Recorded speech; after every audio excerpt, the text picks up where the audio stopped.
Hello. Welcome. My name is Mrinmoy, and I am here to help you fall asleep.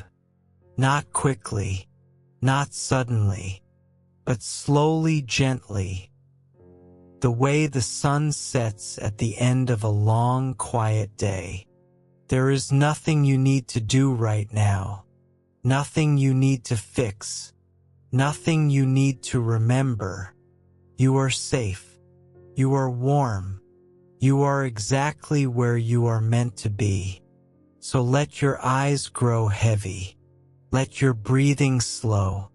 Let the sound of my voice become like the tide, coming in, going out, soft and steady and kind. Tonight, I am going to tell you a story. It is a very old story. A story from a time when the world was younger, when gods watched from mountaintops, when heroes walked the earth and cities rose and fell like waves upon the shore. But this is not a story of battle, not a story of blood or fire or fear. This is a story of the night before, the last quiet night, the night when a great city called Troy, beautiful, ancient, powerful Troy, lay sleeping under the stars and did not yet know that everything was about to change. Listen now and let the sound of the sea carry you backward, not into battle, not into fear, but into a quiet evening on the last night of a very old city. The sun is setting over the plains of Troy. For 10 long years, the Greeks have camped outside these walls. For 10 summers and 10 winters, their fires have burned on the shore. But tonight, something is different. The Greek camp is silent. Not the silence of a trap, not the silence of fear, just silence, empty silence. The kind of silence that comes when a long, hard thing is finally over. Tonight, the Trojans believe the war has ended. Tonight, they believe they have won. Inside the great walls of Troy, high above the plain, a watchman stands on the eastern tower. His name is Euneus. He is not a prince. He is not a hero sung of in stories. He is simply a man, a husband, a father, and tonight, he is the one who keeps watch over the sleeping city. Euneus is tired, not the sharp tiredness of fear, but the deep, bone-heavy tiredness of 10 years of war, 10 years of watching, 10 years of waiting, 10 years of wondering if tonight would be the night the walls finally fell. But tonight, the air is soft. Tonight, the sea is calm. Tonight, Euneus leans his spear against the stone and lets his eyes rest on the horizon. The Aegean Sea stretches out before him, silver and gold in the dying light. Small waves roll in one after another, a slow, steady rhythm, like the breathing of the earth itself. Behind him, the city of Troy is waking to its evening, not the frantic evening of a city under siege, but the gentle evening of a city that believes the worst is behind it. Women are lighting lamps in open doorways. Children are calling to one another from rooftop to rooftop. Somewhere below, a man is playing a lyre, slowly, softly, a tune without a name. Euneus closes his eyes for just a moment. He can smell bread baking in the ovens of the lower city. He can smell olive wood smoke and thyme, and the faint salt spray that always hangs in the air near the western gate. He thinks of his wife, a woman named Thalia, who will be waiting for him with supper kept warm by the hearth. He thinks of his daughter, a small girl named Ione, who will be asleep before he returns, curled up on a mat of wool with her arms around a worn cloth doll. These are the things that fill a man's heart after 10 years of war. Not glory, not treasure, just the thought of warm bread and a sleeping child and one more night of peace. The sun sinks lower. The shadows stretch long across the plain. And somewhere far to the west, beyond the curve of the sea, the Greek fleet hides behind a distant island waiting. But Euneus does not know this. No one in Troy knows this. Tonight, they believe the gods have finally smiled upon them. Tonight, they believe the long siege has come to an end. Let us sit here with Euneus for a while. Let us feel the cool stone beneath us. Let us listen to the waves and the wind and the soft sounds of a city that does not yet know it is saying goodbye. 8 seconds. My name is Mrinmoy, and I will stay with you through the night. There is no hurry. There is nowhere else to be. Just breathe, slowly, softly, and let the story carry you, like a boat on calm water, towards sleep. Let us walk now slowly down the gentle slope of Troy's main street, into the heart of the city as evening settles in.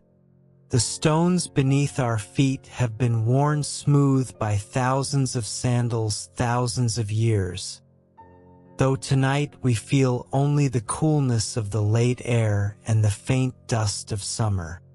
Troy is not a cold city of marble and columns, not like the images you may have seen in paintings.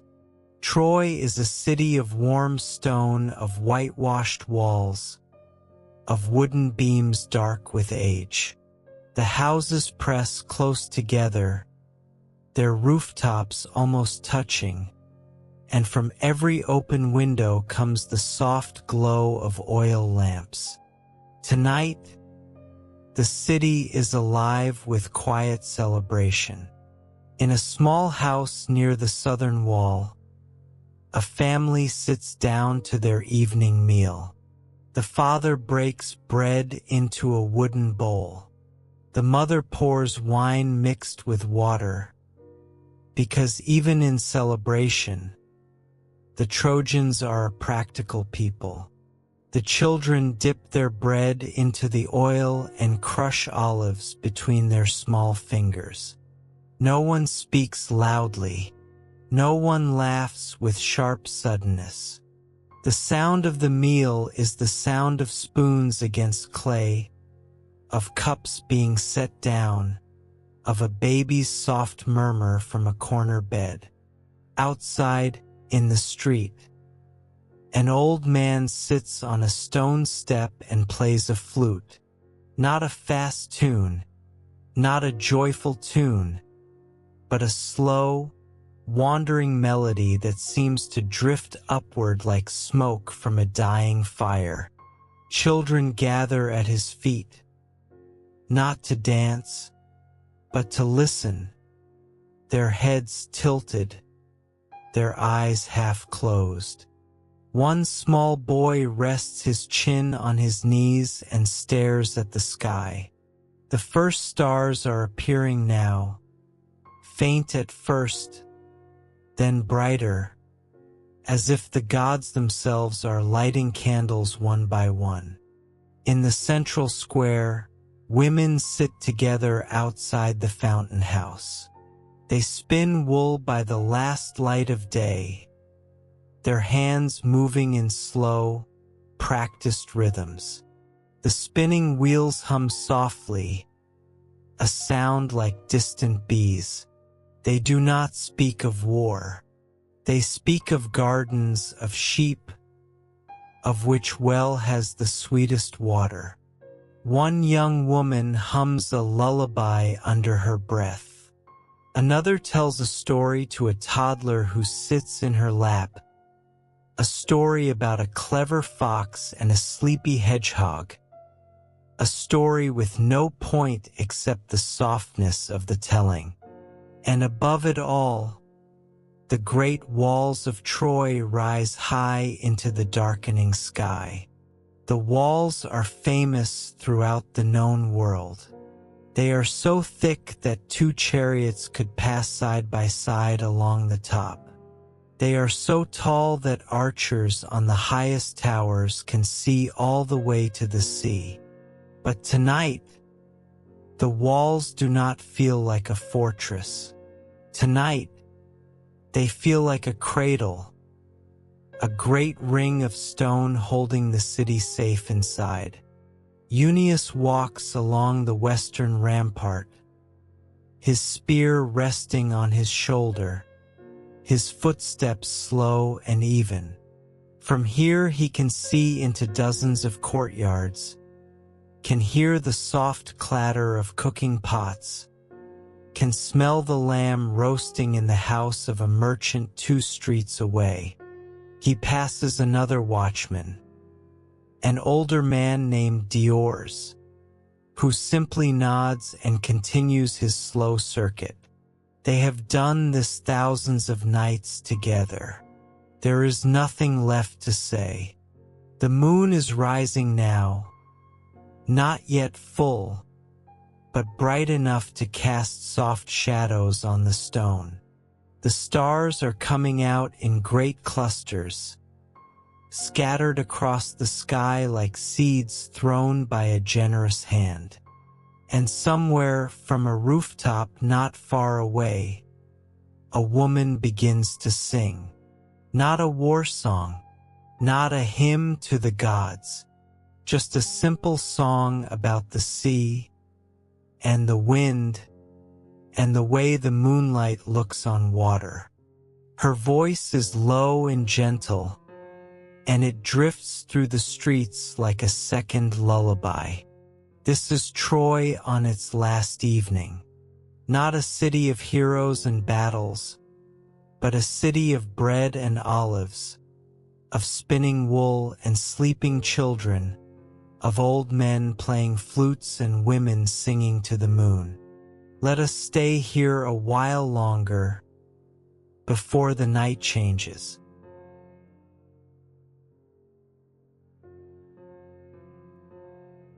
Now we must speak very gently of something strange. Earlier today, when the sun was still high, the Trojans looked out from their walls and saw something they had never seen before. On the beach, where the Greek camp had stood for 10 years, there was now only emptiness and one enormous object sitting alone in the sand. A horse, but not a living horse. A horse made of wood. A horse so large that its legs were thicker than olive trees. Its belly tall enough for a man to walk beneath. Its head reaching up toward the sky like the prow of a ship. The Trojans gathered at the gates. They whispered to one another, their voices low with wonder and uncertainty. What was this thing? Why had the Greeks left it behind? Was it an offering to the gods? A trick? A gift? An old priest named Laocoon ran down to the beach and struck the side of the horse with his spear. "Beware!" he cried. "Beware of Greeks bearing gifts. But the people did not want to listen. They were tired, so very tired. 10 years of watching, 10 years of waiting, 10 years of wondering if their children would ever know a day without fear. And now, the Greeks were gone. The ships had sailed away. The beach was empty except for this strange, beautiful, wooden horse. A young man named Sinon was found sitting beneath the horse's belly. He claimed to be a Greek who had been left behind, a deserter, a man with no love for his own people. He told the Trojans that the horse was an offering to the goddess Athena, made so large that the Trojans could never bring it through their gates, because if they did, they would be blessed with the favor of the gods forever. The Trojans listened, and slowly they began to believe. It is easy when you are very tired to believe what you most want to be true. So now, as night falls over Troy, the great wooden horse stands inside the city walls. It was not easy to bring it in. The gates had to be widened. The towers on either side had to be partly dismantled. Ropes had to be tied around the horse's neck, its legs, its belly, and hundreds of men pulled together, their feet slipping on the stones, their breath coming in great heaving gasps. Children ran alongside, laughing and shouting. Old women leaned from windows and threw flower petals into the air. Men played drums and flutes to keep the pullers in rhythm. And slowly, inch by inch, the horse passed through the gates and into the heart of Troy. Now it stands in the central square, moonlight gleaming on its wooden flanks. Its mane is carved in careful curls. Its eyes are dark hollows that seem to watch the stars. Its belly is hollow too, though no one in Troy knows this. Inside that hollow belly, pressed close together in the darkness, lie 30 Greek warriors. They do not move. They do not speak. They breathe as quietly as mice hiding from an owl. One of them, a man named Odysseus, lies with his cheek pressed against the rough wood, listening to the sounds of the city outside. He hears the drums. He hears the children laughing. He hears the soft music drifting up from the squares. And he waits. But we are not here to think about what waits inside the horse. We are here to rest, to drift, to let the gentle night carry us away from fear. So instead, let us think about the moonlight on the horse's back, how it makes the wood look silver, how the shadows beneath its belly are soft and deep, how the horse stands so still, so silent, like a creature from an old story told to children before bed. Let us think about the Trojans who stand around it, not with weapons, but with wonder in their eyes. A young mother lifts her small son so he can touch the horse's knee. An old man runs his palm along the carved mane and smiles. A girl leans her forehead against the warm wood and closes her eyes. They do not know what the horse truly is. And perhaps, for tonight, that is a kindness. The stars turn overhead. The moon climbs higher, and the great wooden horse stands in the middle of Troy, patient as stone, waiting for the night to grow deeper and the city to fall asleep. But not yet, not yet. There is still celebration to be had. There is still music to be played. There is still one last evening of joy before the world changes forever. Let us rest here for a moment, beside the horse, in the moonlight with the soft sound of flutes in the distance, and nothing in our hearts but peace.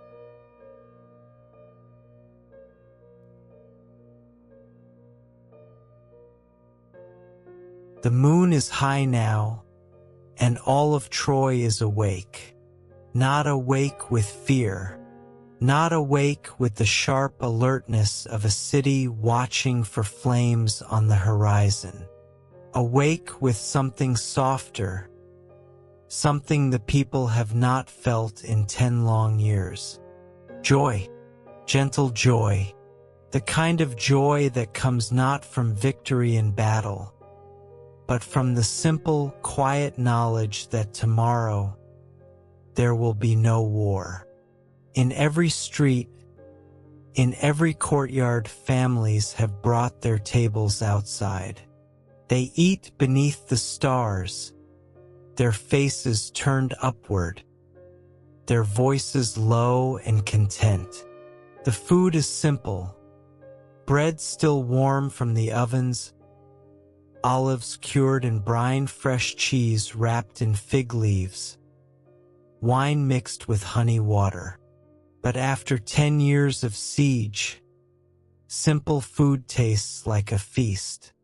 An old woman sits on a doorstep and shares a single pomegranate with her granddaughter. They break open the red skin together, and the seeds spill into the girl's cupped hands like tiny rubies. The old woman tells her, "Eat slowly, taste each one. This is the fruit of Persephone, of spring returning, of life after winter." The girl does not understand the story, but she likes the sweetness on her tongue and the way her grandmother's voice sounds like a lullaby. In the great square near the palace, a circle of musicians has gathered. There are no grand instruments here, just a man with a drum made of stretched goat skin, a woman with a reed flute, an old soldier who plays a small harp he carved himself during the long years of waiting. They play a song that has no name, a song that drifts and wanders like smoke from a chimney. Sometimes it speeds up just a little, and a few children clap their hands, and an old man taps his foot against the stone. Then the song slows again, becoming softer, quieter, until it is barely more than a whisper in the night air. A young couple dances in the torchlight, not a fast dance, a slow dance. Their hands rest lightly on each other's shoulders. Their feet barely leave the ground. They sway back and forth like seaweed in gentle current, and their eyes are closed, and their faces are peaceful. They are not thinking about tomorrow. They are not thinking about yesterday. They are only thinking about this moment, this dance, this breath. Let us leave the square now and walk up the narrow street toward Eunice's house. The street is lined with oil lamps in small niches in the walls. Each lamp casts a tiny pool of golden light, and between the pools, there is shadow soft and cool. A cat sleeps on a windowsill, its tail curled around its nose. A dog lies stretched across a doorstep, one ear twitching at the sound of distant music but too comfortable to move. Somewhere above us, a baby cries for just a moment, then falls silent again as a mother's voice begins to hum. Euneus has finished his first circuit of the walls. He has walked from the eastern tower to the southern gate, from the southern gate to the western ramp, and now he is climbing down the narrow stone stairs that lead to his neighborhood. His house is small, as most houses in Troy are small. One room for sleeping, one room for cooking and eating, a small courtyard with a single olive tree and a clay oven. The walls are whitewashed, and in the moonlight, they seem to glow from within. Thalia, his wife, is waiting for him on the rooftop. She has spread wool blankets on the warm stones and set out a small meal on a low wooden table. Bread, cheese, a handful of dried figs, a jug of wine. Ione, their daughter, is already half asleep. She lies curled on a blanket with her cloth doll tucked under her arm. Her dark hair spreads across the wool like a small shadow. Her lips are slightly parted, and her breathing is slow and even. Euneus sits down beside his wife. He does not speak at first. He simply looks at her face in the moonlight. She is not young anymore. 10 years of war have left lines around her eyes and gray in her hair. But to Euneus, she is the most beautiful woman in all of Troy. She hands him a piece of bread. He breaks it in half and gives the larger piece back to her. This is a small habit they have, a habit from the early years of the siege when food was scarce. Even now, with the Greeks gone, he still gives her the larger piece. She smiles. He smiles. Nothing needs to be said. They eat in silence, listening to the sounds of the city below. A man laughing somewhere in the distance. A woman calling good night to a neighbor. The soft thump of a door being closed for the night. And always, beneath everything, the gentle rhythm of the waves on the Aegean shore. Ione stirs, opens her eyes for just a moment, sees her father's face, and closes her eyes again. She does not wake fully.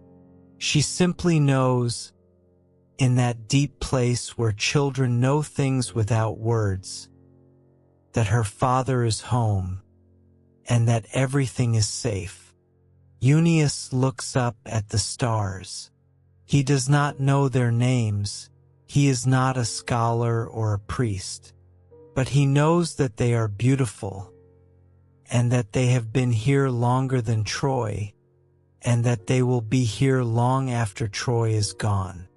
He does not think about that last part. Not tonight. Tonight, he thinks about the warmth of the bread in his hands, the softness of the blanket beneath him, the sound of his daughter's breathing, the weight of his wife's shoulder against his own. This is enough. This is more than enough. Somewhere in the palace, King Priam is eating his own supper. He is very old now, his hair white, his hands trembling slightly when he lifts his cup. But tonight, even the old king smiles. 10 years, 10 long years, and now peace. His sons sit around him, his daughters, his grandchildren. The great hall is filled with the soft murmur of family conversation. No shouting, no arguing, just the quiet sound of people who love each other, eating together on a night that feels like the end of something very hard. Helen sits with the other women. She is beautiful still, though her beauty has a sadness to it now. She has been in Troy for 10 years, 10 years of war because of her. And though no one blames her anymore, she carries the weight of all those years in her eyes. But tonight, even Helen smiles. Even Helen allows herself to believe that the worst is over. The music in the square has grown softer. Most of the musicians have gone home to their own families. Only the flute player remains, sitting alone on the edge of the fountain, playing a slow, wandering melody that seems to rise and fall like the tide. The torches are burning low. One by one, they flicker and die. The city grows darker and quieter and sleepier. Eunice finishes his wine. Thalia leans her head against his shoulder. Ione sighs in her sleep and turns over, her small hand reaching out until it finds her father's arm. This is the last celebration of Troy, but we do not need to think of it as last. We can think of it as simply a peaceful evening under the stars with the people we love. Let us stay here on this rooftop for a while. Let us feel the cool night air on our faces. Let us listen to the flute and the waves and the soft, steady breathing of a sleeping child. The hour is late now, very late. The musicians have gone inside. The dancers have gone home. The children have been carried to their beds. Some awake enough to protest, most already asleep in their parents' arms. Troy is settling, like a great animal curling up for the night. One by one, the lights are going out. In a small house near the western wall, a woman blows out her lamp and lies down beside her husband. She pulls a wool blanket up to her chin and closes her eyes. She listens for a moment to the sound of her own heartbeat, and then to nothing at all. In a larger house near the palace, an old man sits alone in the darkness. He cannot sleep, not because he is afraid, but because he is old, and old people often lie awake in the quiet hours. He watches the moonlight move across the floor, slow as a shadow, inch by inch, until it reaches the far wall and stops. In a room above a bakery, two young sisters share a narrow bed. They whisper to each other in the dark, their voices so soft that even they can barely hear. They are not whispering secrets. They are whispering nonsense, a made-up language they invented when they were small. It means nothing, but it comforts them, and soon their whispers become sighs, and their sighs become the slow breathing of sleep. Let us walk through the streets of Troy now, very slowly, very quietly. The stones are cool beneath our feet.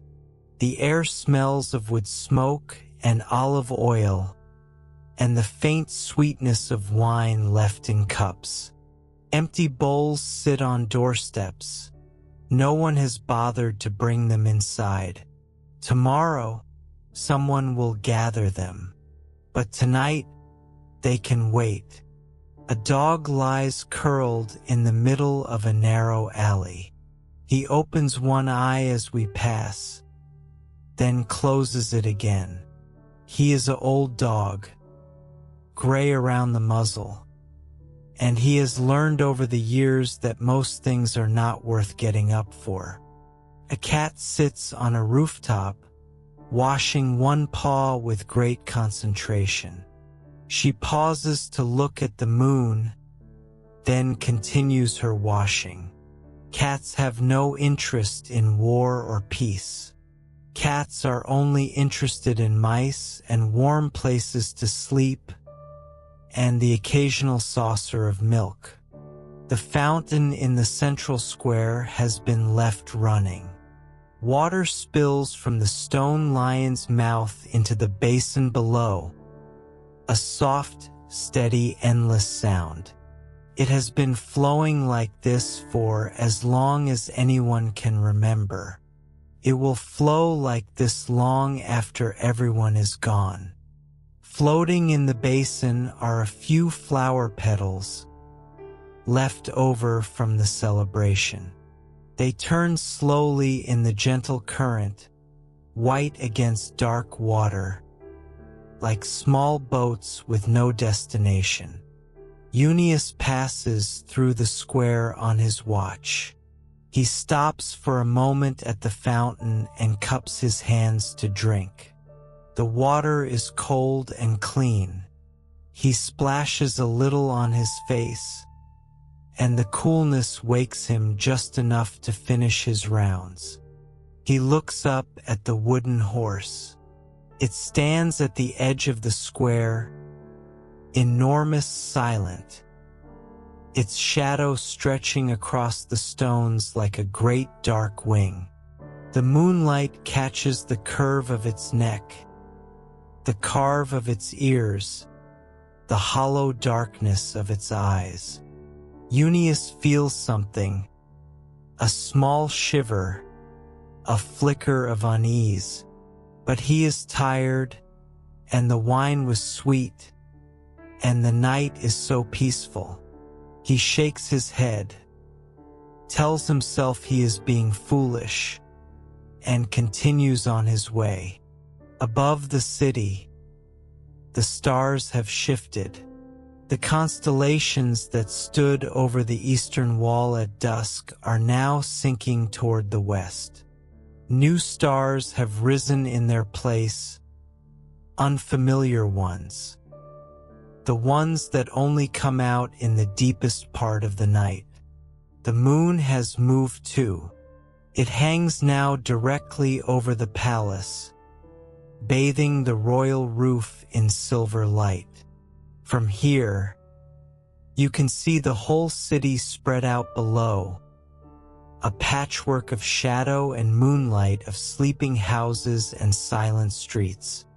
No one is awake now except the watchmen, and even some of them have found quiet corners to rest their eyes for a moment, just a moment before continuing their rounds. Junius climbs the eastern tower for the last time that night. He leans his spear against the parapet and looks out over the plain. The sea is dark, almost black, with only a thin line of silver where the moonlight touches the waves. The Greek camp is empty. He can see the dark shapes of the abandoned huts, the cold circles of the dead fires, the long, low shapes of the ships pulled up on the beach. But wait, are there more ships now than there were at sunset? He blinks, rubs his eyes, looks again. No, he must be imagining things. The wine, the long day, the celebration. He is seeing things that are not there. He turns his back to the sea and looks instead at the city. His city, his home. He can almost see his own rooftop from here. A small square of white stone in the moonlight. He imagines Thalia asleep on the blanket, Ione curled against her side. He imagines the half-eaten bread still on the table, the wine jug lying on its side, the small clay lamp that has burned itself out.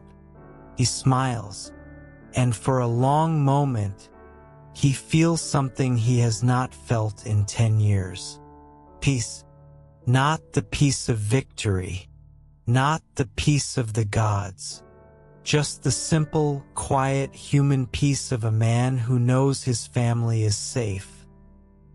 His city is quiet, and the night is almost over. The wind picks up just a little, carrying the scent of the sea, and the distant sound of waves, and the faint smell of pine from the mountains far to the east. Euneus closes his eyes, just for a moment, just to rest them. His breathing slows, his shoulders relax, his head nods forward just slightly. He is not asleep, but he is close, very close, and the city sleeps all around him, in its houses, on its rooftops, in its narrow streets and quiet courtyards. Troy sleeps, and in the darkness, far below, in the belly of the wooden horse, 30 Greek warriors wait, listening, breathing softly, watching the tiny cracks of moonlight that seep through the seams in the wood. But we do not need to think about them. Not yet. Not now. Now we rest. Let us go now very gently to a place that is dark and still. Not a frightening place. Not a place of shadows and screams. Quiet place. A waiting place.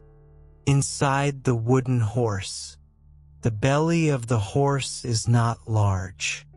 30 men lie pressed together in the darkness, their shoulders touching, their knees drawn up to their chests, their heads resting on their arms or on the packs they brought with them. There is no light here, only darkness so complete that it feels like a soft cloth pressed against the eyes. There is almost no sound. The wood of the horse creaks now and then, a slow, gentle sound, like the settling of an old house at night. Sometimes when the wind blows just right, a thin thread of air slips through a crack in the planks, and the men can feel the coolness on their faces. But mostly, there is silence. The men have been here for many hours.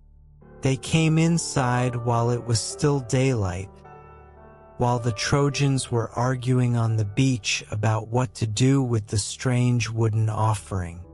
They climbed up a small hidden ladder one by one and lowered themselves into the darkness. And then they waited. Some of them have fallen asleep. It is possible to sleep anywhere, even in the dark belly of a wooden horse, when you have been at war for 10 years. One man, a young archer from Ithaca, sleeps with his head on a friend's shoulder. Another, an older soldier with gray in his beard, sleeps sitting up, his chin on his chest, snoring so softly that only the man next to him can hear. The others lie awake, staring into the darkness, listening. Let us lie here with them for a moment, not in fear, not in tension, just in the darkness. Feel the wood against your back. It is smooth in some places, rough in others, warm from the heat of so many bodies pressed close together.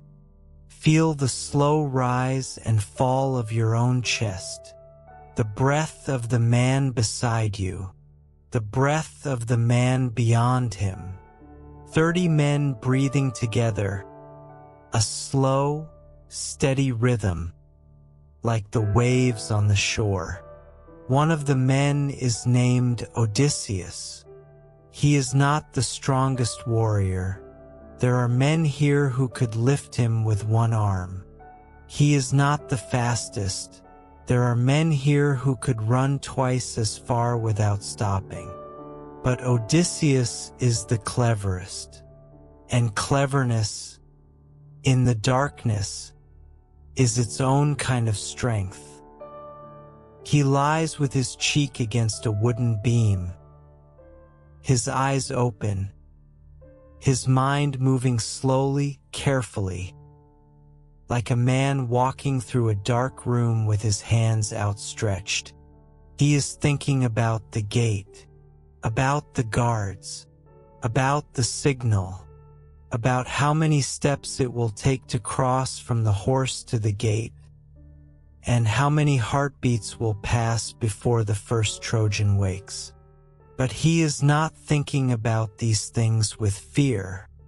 He is thinking about them the way a shepherd thinks about the path home, the way a fisherman thinks about the tide, the way a father thinks about his son's face. It is simply what he does. Another man, a young soldier named Eurybates, lies near the horse's neck.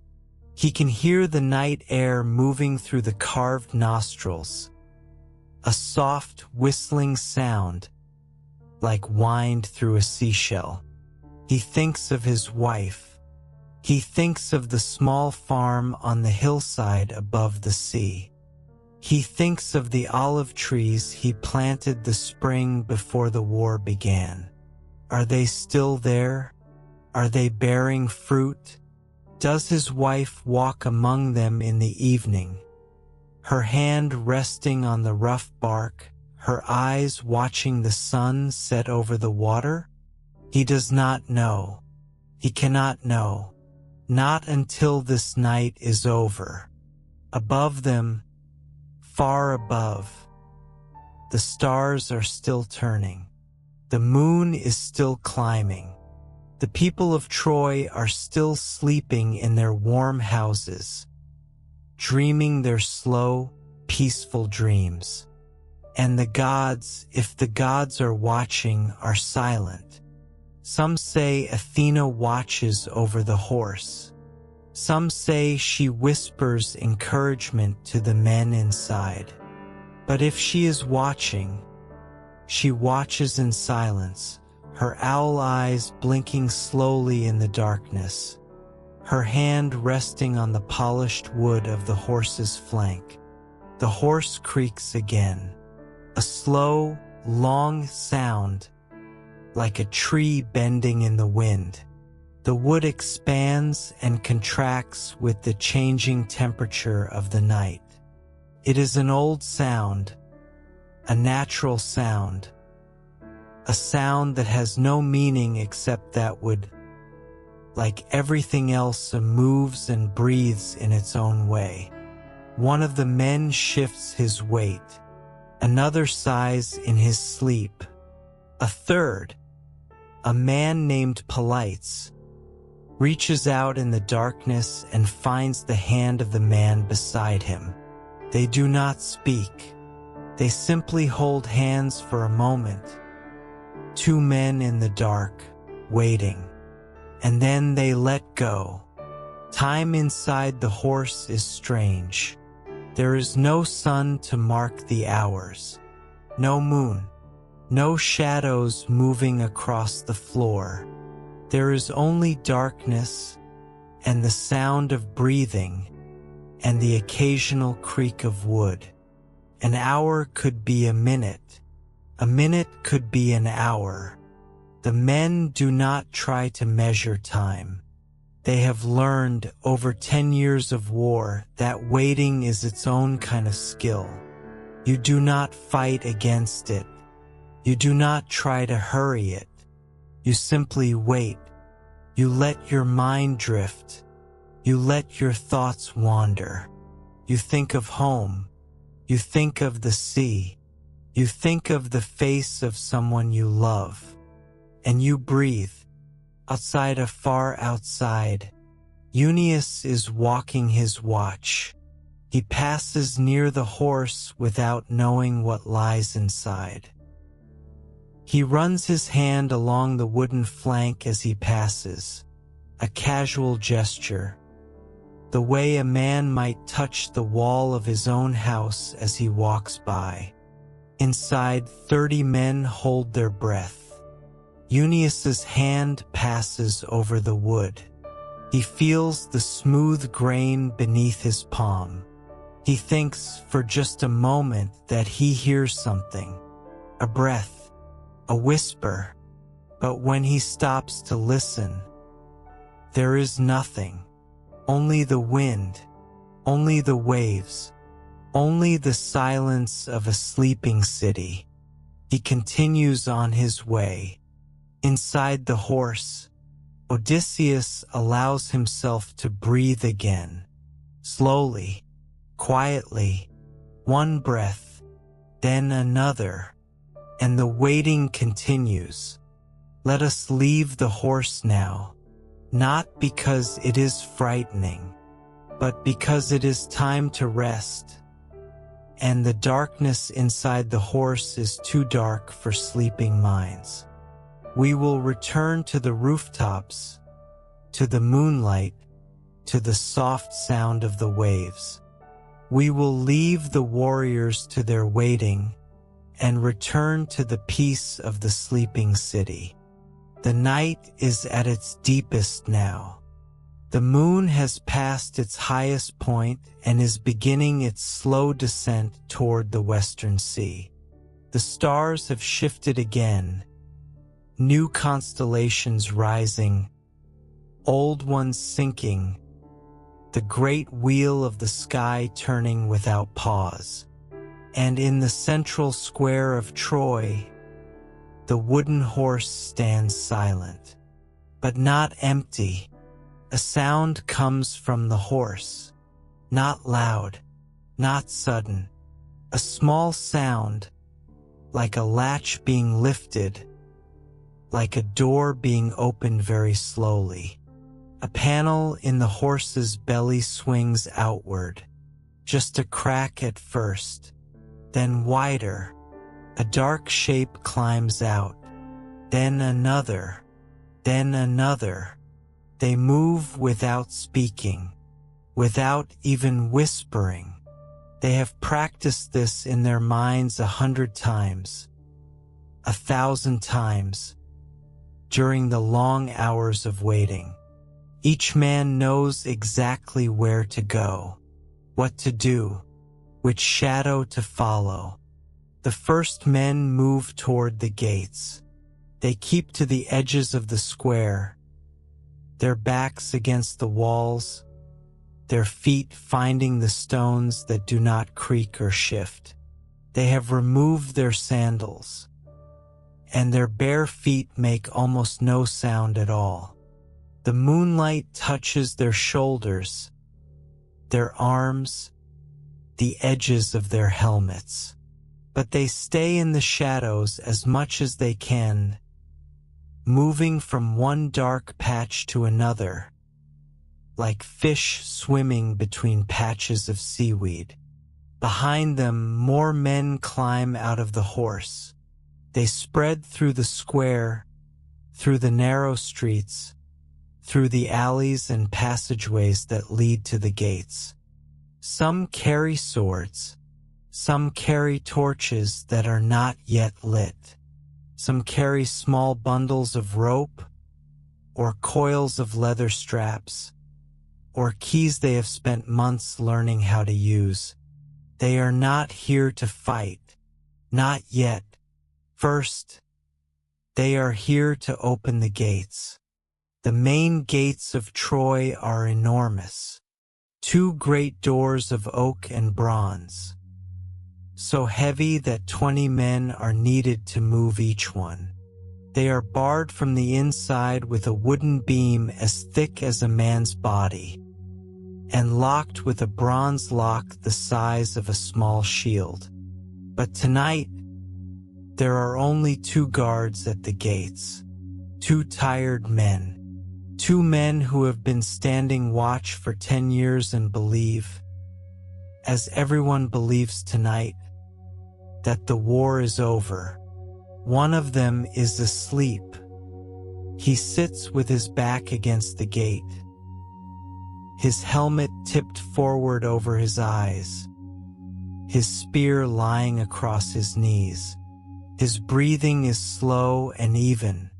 He dreams of nothing at all. The other guard is awake, but barely.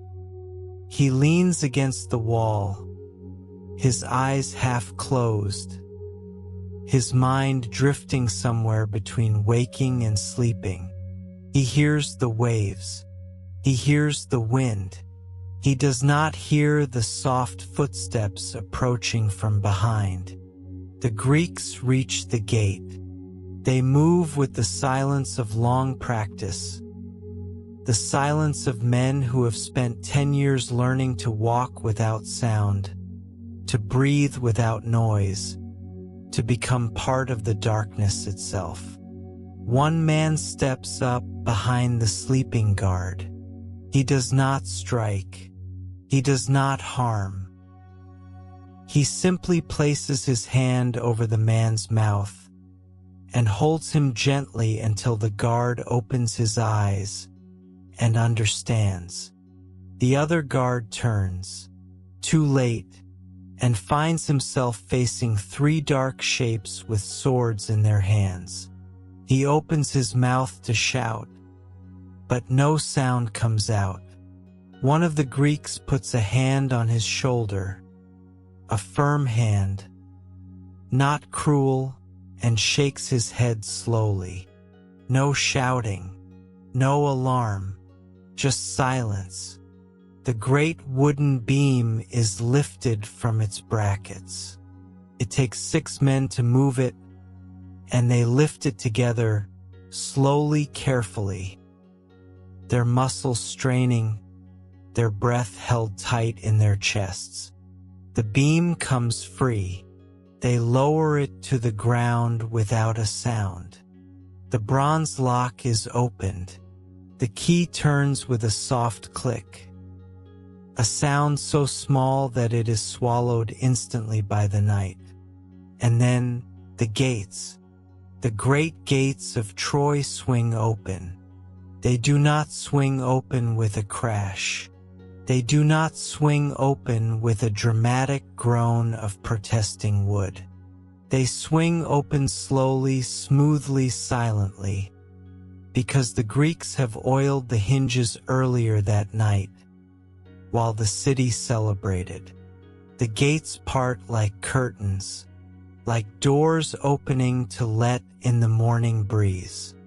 And through them, for the first time in 10 years, the sea breeze flows freely into the heart of Troy.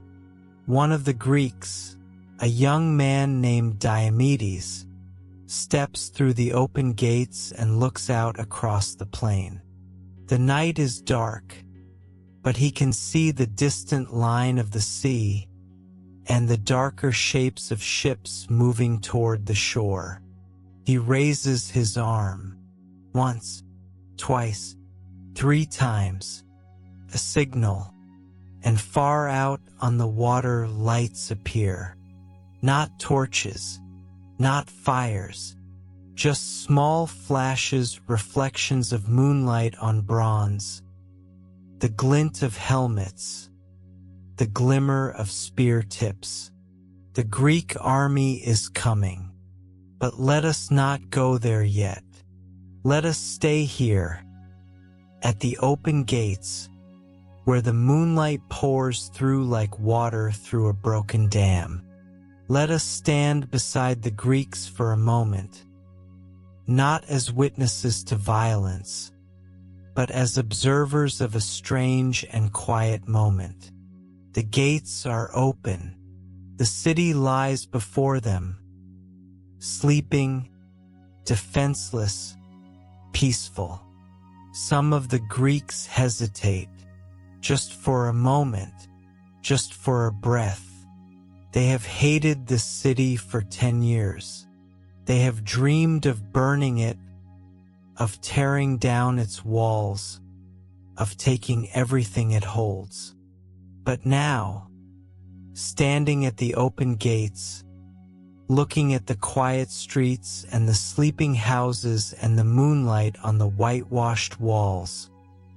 Some of them feel something they did not expect. Sadness, not for themselves, not for their enemies, just sadness that this is what war comes to, that after 10 years, this is the only way it can end. But the moment passes.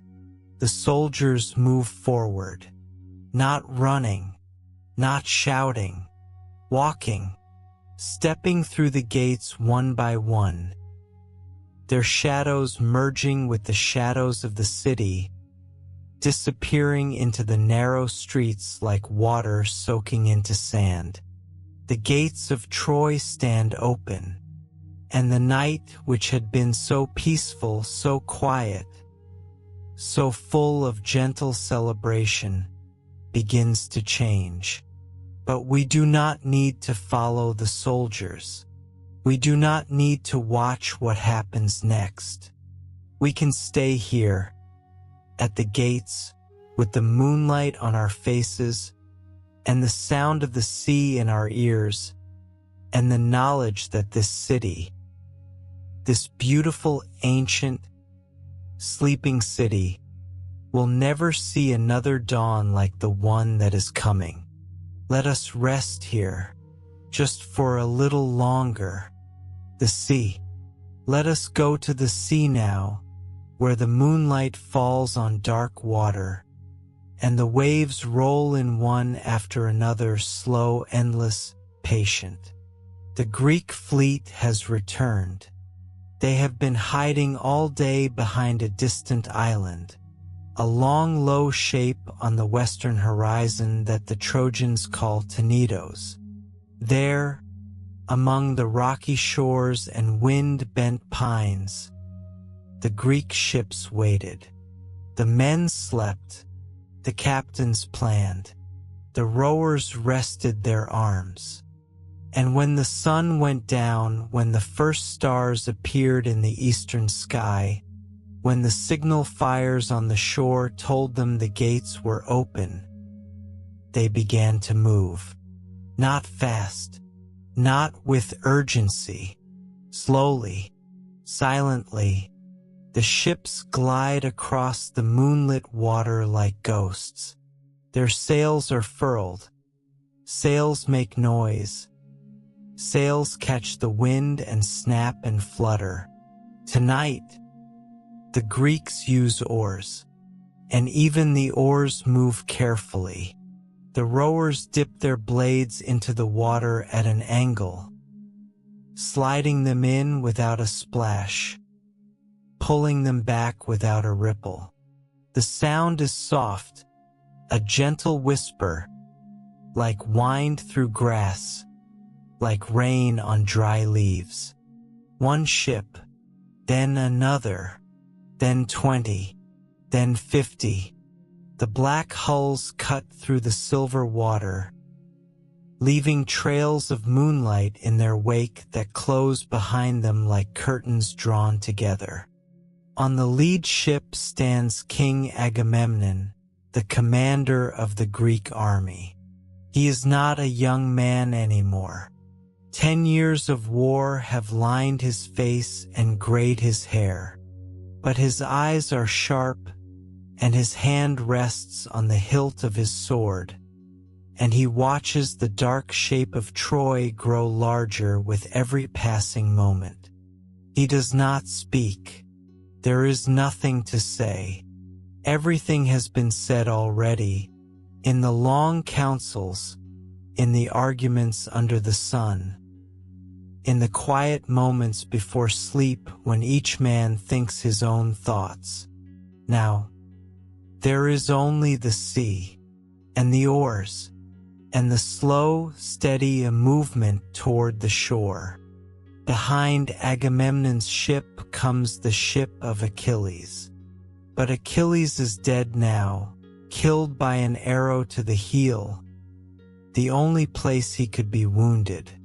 His armor is carried by his son, a young man named Neoptolemus who has his father's strength and his father's rage. The young man stands in the prow of the ship, his eyes fixed on the walls of Troy, his knuckles white around the shaft of his spear. He has never seen this city before, but he has heard about it his whole life. He has dreamed about it, and tonight he will walk through its gates. But let us not watch him. Let us watch the water instead. The water is beautiful tonight. The moon has painted a silver path across the sea, a road of light leading from the horizon to the shore. The ships follow this path, their hulls dark against the brightness, their oars dipping in and out of the silver like the legs of water striders. Fish leap from the water and fall back with small splashes. A dolphin arcs through the moonlight, its skin gleaming, its breath a soft puff of silver in the cold air. The sea is alive tonight, but it is a gentle aliveness, a sleeping aliveness, the kind of aliveness that belongs to dreams. The ships draw closer to the shore. The beach appears, a pale line of sand between the dark water and the darker plain. The abandoned Greek camp sits empty, the huts crumbling, the fires cold. The wooden horse no longer on the beach because the Trojans have taken it inside. But the horse is not needed anymore. The gates are open. The first ship touches the sand. The prow slides up onto the beach with a soft grinding sound. Stone against stone, wood against sand. Men begin to climb out. They do not shout. They do not blow trumpets. They step into the shallow water, their boots splashing softly, and wade to the shore. They form lines on the beach, dark shapes against the pale sand, their spears rising like a thin forest in the moonlight. More ships arrive. More men pour onto the beach. The sand is covered with shadows, hundreds of them, thousands of them, all moving in the same direction, toward the gates that stand open, the gates that no one is guarding anymore. A young soldier, no older than 18, stops for a moment on the beach and looks up at the walls of Troy. He has imagined this moment 1,000 times. He has imagined glory. He has imagined revenge. He has imagined the cheers of his comrades and the fear in the eyes of his enemies. But what he feels now is not any of those things. He feels tired. He feels cold.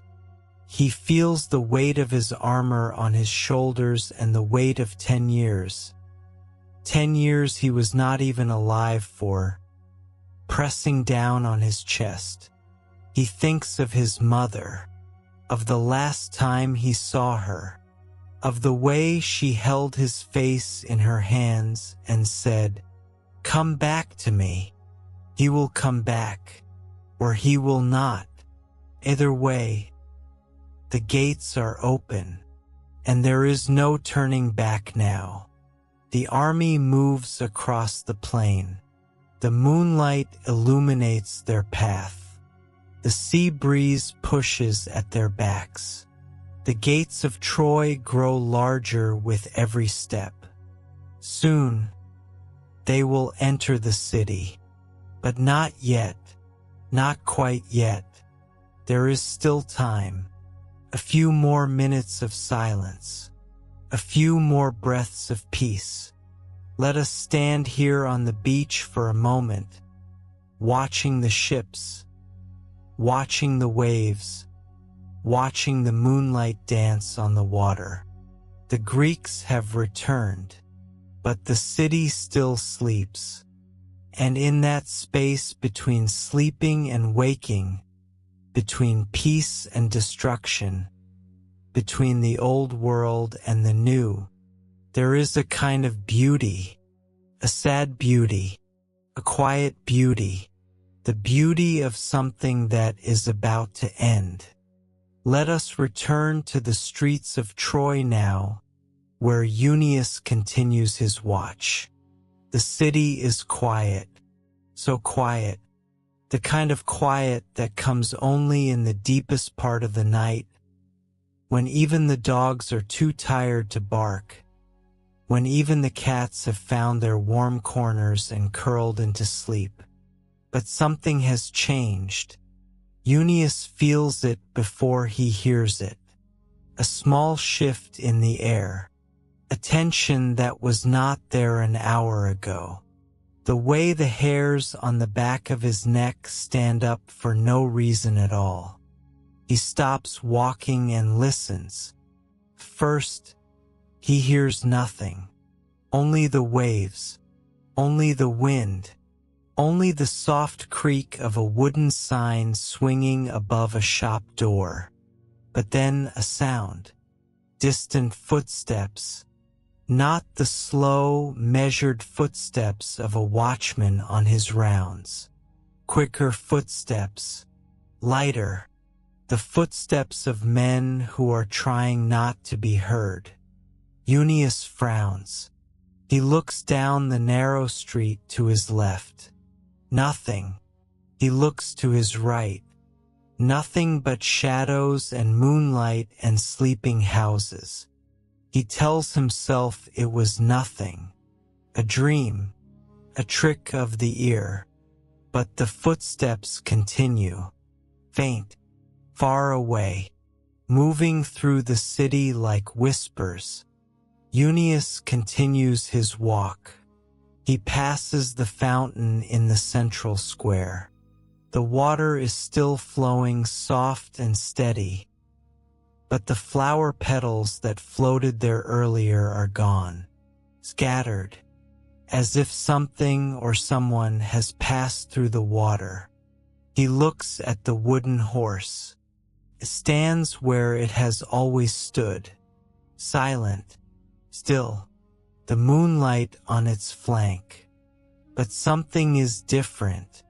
The panel in its belly, the one that was closed before, is now slightly ajar. Euneus stares at it for a long moment. He tries to remember if it was like that earlier. He cannot remember. He was tired. He was thinking about his wife, his daughter, his warm bed. Perhaps it has always been like that. Perhaps he simply did not notice. He turns away and continues his walk. The streets are growing darker. Many of the oil lamps have burned out now, their fuel exhausted, their wicks smoking softly in the cool night air. The moonlight is the only light left, and even the moon is beginning to sink toward the sea. Euneus passes a house where a dog lies across the threshold. The dog raises its head as he approaches, ears forward, eyes wide. It lets out a low whine, not a bark, not a growl, just a soft, worried sound. Euneus kneels down and scratches the dog behind the ears. "It's nothing," he whispers. "Go back to sleep." The dog does not go back to sleep. It watches the street with unblinking eyes, its body tense, its tail still. But Euneus does not notice. He stands up, stretches his back, and continues on his way. He walks through the market square. The stalls are empty now, the merchants have gone home. The goods have been stored. The awnings have been rolled up and tied against the walls. The stone tables where fish and bread and olives were sold earlier today are bare, washed clean, waiting for morning. But there are footprints on the stones. Fresh footprints, boot prints, many of them. Junius stops. He looks down at the footprints. They lead in every direction. Toward the palace, toward the gates, toward the residential streets where families sleep. Who made these footprints? The watchman? No, the watchmen wear sandals, not boots. And there are too many, far too many. A cold feeling spreads through Junius's chest. Not fear yet, not panic, just a coldness, a knowing, the kind of knowing that comes before understanding. He hears voices, muffled voices, coming from the street behind him. He turns. The street is empty, but the voices continue, low, urgent, speaking a language that is not the language of Troy. Greek. Junius's heart begins to beat faster. He presses himself against the wall of a bakery and holds his breath. The voices grow louder. Footsteps approach. 3 men emerge from a narrow alley, not Trojans. They wear Greek armor, Greek helmets, Greek swords. They pass within 10 feet of Junius, their eyes scanning the darkness, their hands on their weapons. But they do not see him. He is pressed into the shadow of the doorway, still as stone, barely breathing. The Greeks pass. Their footsteps fade. The voices fade. And Junius is alone again. He knows now. He does not need to see more. He knows that the Greeks are inside the city, that the horse was not a gift, that the celebration was a lie. He knows that Troy is falling. But knowing is not the same as acting. His body feels heavy. His legs feel like stone. He wants to run to his house, to wake his wife, to grab his daughter, to flee through the gates before it is too late. But the gates are far away, and the Greeks are everywhere, and the darkness is full of shadows that move like men. He closes his eyes, just for a moment. He thinks of Thalia. He thinks of Ione. He thinks of the warm bread on the rooftop and the half-empty jug of wine and the blanket spread across the stones. And then he opens his eyes and begins to run. Let us not follow him. Let us stay here in the quiet street, where the moonlight is still soft, and the wind is still gentle, and for just a few more moments, the city is still asleep. The whispers in the streets grow louder. The footsteps multiply. The shadows thicken. But we do not need to listen. We can close our eyes. We can breathe. We can let the sound of the waves carry us away from the fear. The city is falling, but we are not there. We are here, in the moonlight, in the quiet, in the space between sleeping and waking, and nothing can harm us here. Let us leave the streets of Troy for a while. Let us leave the whispers and the footsteps and the shadows. Let us go somewhere higher, somewhere quieter, somewhere the moonlight falls on ancient stone and the only sounds are the wind and the sea. Let us go to the walls. Junius has climbed to his favorite spot, A small turret on the eastern wall, just above the gate, where the stones are warm from the day's sun, and the view stretches all the way to the sea. He is not running anymore. He knows it is too late for running. The Greeks are inside the walls. The city is lost. But instead of fear, instead of panic, he feels something unexpected. Calm. Not the calm of acceptance. Not the calm of surrender. Just a strange, quiet peace. He sits down on the warm stones and looks out at the sea. The moon is low now, almost touching the water, and the waves are tipped with silver. It is beautiful, more beautiful than he has ever seen it. He thinks of his daughter, Ione, his small, dark-haired girl who still believes that her father can protect her from anything. He wishes he could tell her a story, one more story, the kind of story he used to tell her when she was younger and could not sleep. Stories about the gods, about heroes, about the way the world began and the way it would someday end. She loved those stories. She would curl up in his lap, her head against his chest, her eyes half closed, and listen to his voice until her breathing slowed and her small hand went limp in his. He cannot tell her a story tonight. He is too far away. The city is too loud with the sound of approaching footsteps. But he can tell one to himself.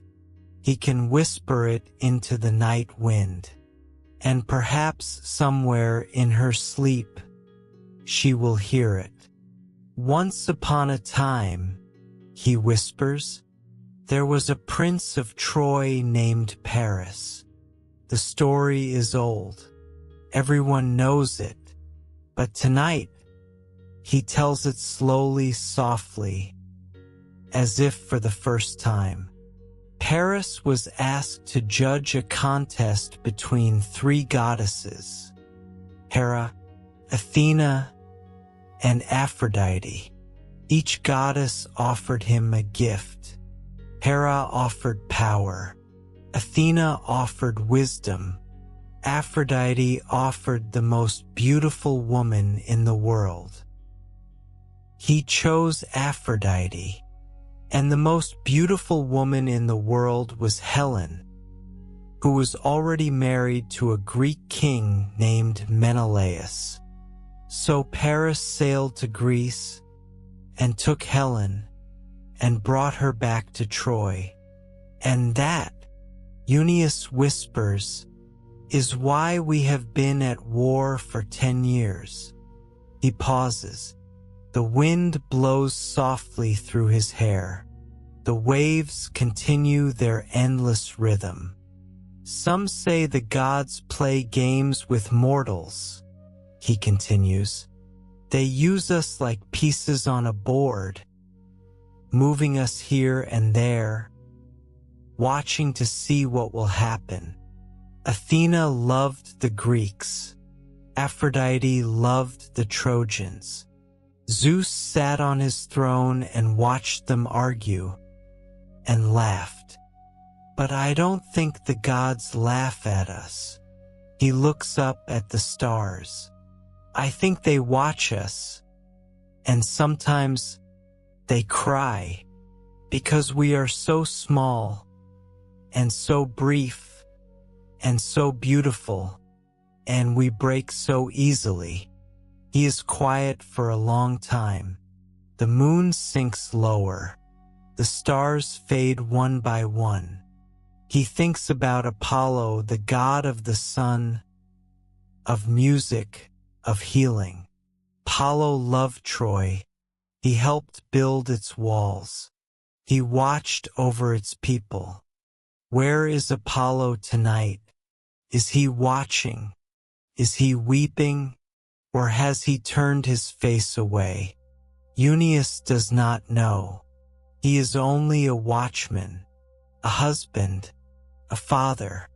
He does not understand the ways of gods, but he understands the ways of men. And tonight, he understands that some stories do not have happy endings. That does not mean they are not worth telling. Listen, Ione, he whispers.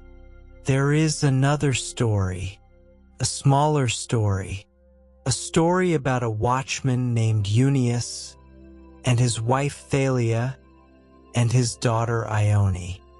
They lived in a small house near the western wall. They ate bread and olives and cheese. They slept on wool blankets under the stars. They were not famous. They were not heroes. No one will sing songs about them. But they loved each other. And that, he says, his voice barely a whisper, that is the only story that matters. The wind carries his words away. They drift over the walls, over the sleeping city, over the streets where the Greeks are gathering, over the rooftops where families lie dreaming. Perhaps Ione hears them. Perhaps in her sleep, she hears her father's voice, soft and gentle, telling her one last story. Perhaps she smiles. Perhaps she turns over and pulls her cloth doll closer to her chest and sinks deeper into the warm, safe darkness of sleep. And perhaps that is enough. Euneus stops speaking. He leans his head back against the stone wall. He closes his eyes. The stories of the gods are done. The stories of heroes are done. There is only the night now, and the wind, and the sea, and the slow, steady breathing of a city that is about to become a legend. The night is almost over. The moon has touched the sea. The stars are fading. The first hint of gray light is beginning to appear on the eastern horizon. Not dawn yet. Not even close to dawn. Just the faintest suggestion that the darkness will not last forever. Troy is still, so still. It is the stillness of deep night, the stillness that comes just before sleep turns to dreaming, or just before dreaming turns to waking. A threshold, a door that has not yet opened. Let us walk through the city one last time. Slowly, gently, let us remember it as it was on this last night of peace. The narrow streets are empty now. The oil lamps have all burned out. The only light comes from the moon, low and swollen on the western horizon, and the faint gray glow in the east. The houses are silent. Behind every door, behind every window of families lie sleeping. Fathers, mothers, children, grandparents. They sleep with their arms around each other or curled alone on their mats, their faces soft in the darkness. They do not know what is coming. They will not know until it is too late. Perhaps that is a mercy. The fountain in the central square still flows. Water spills from the stone lion's mouth into the basin below. The sound is softer now, or perhaps the night has become so quiet that everything sounds softer. The wooden horse stands in the middle of the square. His belly is empty now, the Greeks have all climbed out, but the horse remains, a hollow shell, a monument to a trick that worked better than anyone expected. Moonlight catches its carved mane. Its wooden eyes stare at nothing. Its shadow stretches across the stones like a long, dark finger pointing toward the palace. The palace is dark. King Priam sleeps in his bed, his old hands resting on the blankets, his breath slow and shallow. His wife Hecuba lies beside him, her silver hair spread across the pillow, her face peaceful. Helen sleeps in her chamber. Even in sleep, her beauty is striking, but her brow is furrowed. She is dreaming of Sparta, of the husband she left behind, of the life she might have lived if she had made a different choice. Paris sleeps beside her, the prince who started it all. His face is young and smooth in the moonlight. He looks innocent. He looks like a boy who has never done anything wrong. But he has done wrong. And tonight, the bill comes due. In the small house near the western wall, Thalia sleeps. Ione sleeps beside her, one small hand resting on her mother's arm, the other hand still clutching her cloth doll. The rooftop where they ate their evening meal is empty now. The wool blankets have been folded and brought inside. The bread is gone. The wine jug lies on its side. But the warmth of that meal still lingers. The memory of Eunice breaking bread and giving the larger piece to his wife. The memory of Ione falling asleep with her head in her mother's lap. These are small memories, ordinary memories, the kind of memories that make up a life, and they are worth remembering. Eunice sits on the eastern wall. He has not moved for a long time. He is not sleeping, but he is not quite awake either. He is somewhere in between, in that soft gray space where thoughts drift like clouds. He thinks about the sea, about the way it looks in the moonlight, about the way it sounds when you stand close and listen to each wave break and fade. He thinks about the olive trees on the hillside above the city. He used to walk there with Thalia before Ione was born. They would sit under the oldest tree, a tree so ancient that no one remembered who planted it, and watch the sun set over the Aegean.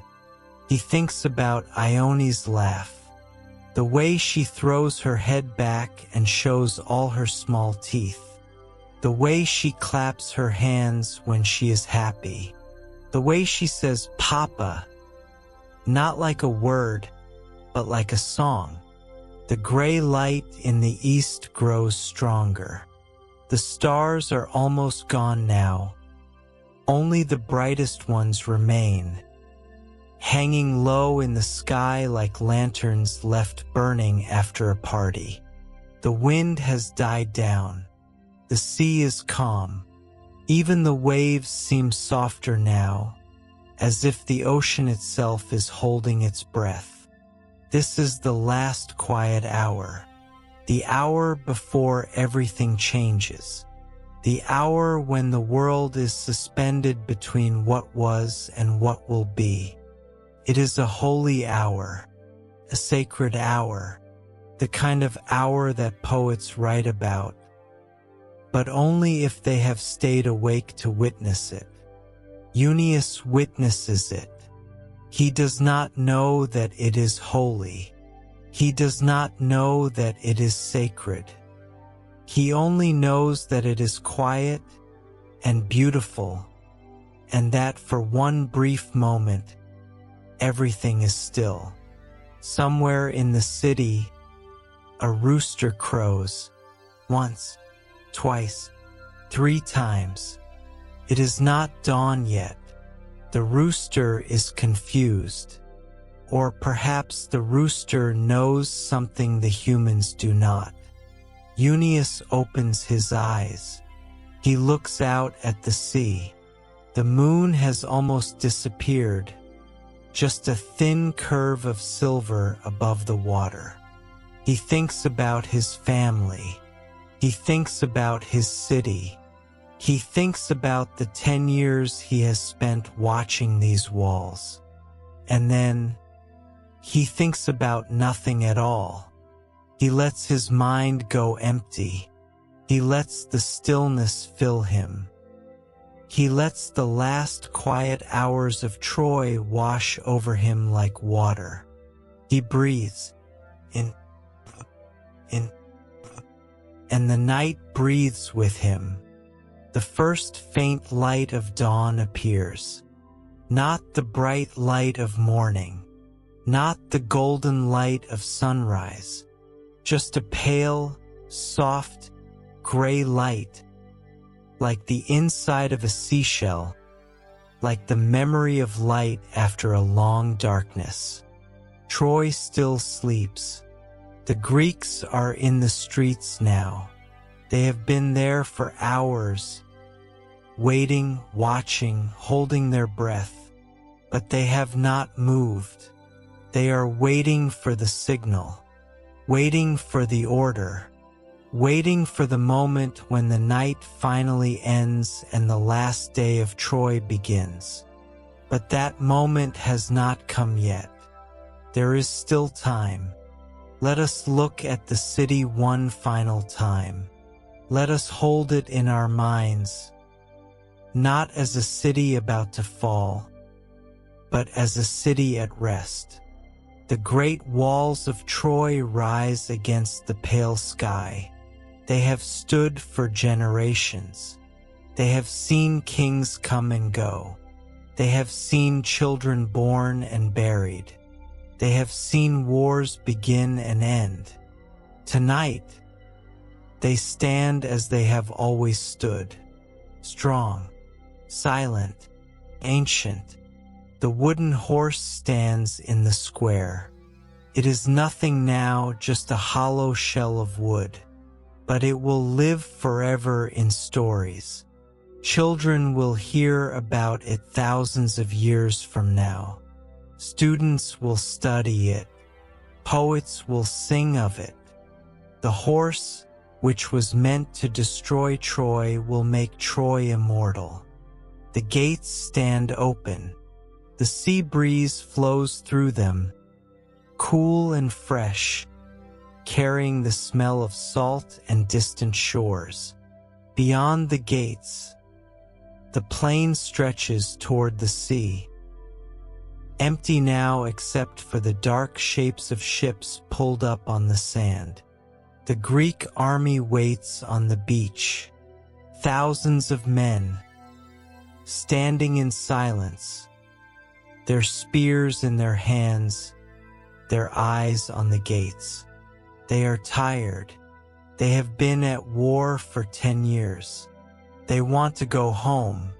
They want to see their wives, their children, their fields and their flocks. But first, they must finish what they started. In the small house near the western wall, Ione stirs in her sleep. She turns over and reaches for her father. Her small hand touches empty blanket. She opens her eyes. Just for a moment. The room is gray with early light. Her mother sleeps beside her. Her doll lies on the floor, but her father is not there. She closes her eyes again. She is not worried. Her father is always home before she wakes. He will be here soon. He will lift her up. He will carry her to the table for breakfast. She smiles in her sleep and sinks back into dreaming. Euneus stands on the eastern wall. The light is growing stronger now. He can see the individual waves on the sea. He can see the dark line of the horizon. He can see the ships, so many ships, drawn up on the beach. He knows what is coming, but he is not afraid. He is tired, so tired. The tiredness of 10 years of watching. The tiredness of a man who has done his duty and done it well. He thinks of Thalia. He thinks of Ione. He thinks of the small house with the white walls and the olive tree in the courtyard. He thinks of the bread and the cheese and the wine, the sound of the lyre, the laughter of children, the soft singing of women at the fountain. All of it is worth remembering. Let your mind drift now, he whispers to the wind, like the Aegean under moonlight, soft, slow, peaceful. Remember the warmth of the bread, the sweetness of the wine, the weight of a sleeping child in your arms. Remember the sound of the waves, the smell of the sea, the feel of cool stone beneath your feet. This was the last night of a great city, he says, and yet its story will live forever. The light grows stronger. The stars have all disappeared. The moon is gone. The sky is pale blue and pink and gold, the colors of dawn. Somewhere in the city, a baby cries, a dog barks, a door opens. The night is over, but we do not need to stay for the morning. We do not need to see what happens next. We can stay here, in the soft gray light, with the waves in our ears and the wind on our faces, and the knowledge that Troy, beautiful ancient, sleeping Troy, will always be here. In the stories, in the songs, in the quiet space between sleeping and waking. So let your eyes grow heavy now. Let your breathing slow. Let your mind drift like a boat on calm water. Listen to the waves, soft, slow, peaceful. Listen to the wind, gentle, cool, kind. Listen to nothing at all. You are safe. You are warm. You are exactly where you need to be. The fall of Troy can wait. The flames can wait. The end can wait. For now, there is only the night, and the sea, and the quiet, and sleep. Good night.